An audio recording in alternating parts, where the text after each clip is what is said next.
كلمتين في حق علي معلول هتسأل عليهم قدام ربنا، وممكن ناس تزعل مني كتير، بس هو ده الحق وده الواقع. علي معلول اصبح احسن محترف جه في تاريخ الاهلي، لا مش في تاريخ الاهلي بس، علي معلول اصبح افضل محترف جه في تاريخ مصر بالارقام وبكل حاجه.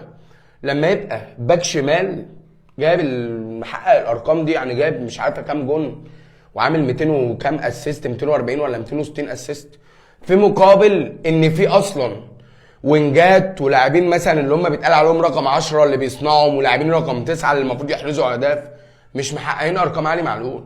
علي معلول بقاله 8 سنين في مصر مستواه زي ما هو، اللاعب اللي مستواه سبحان الله ما اتغيرش، يعني ربنا يبارك له في صحته، الراجل دلوقتي داخل مثلا في 36 سنه.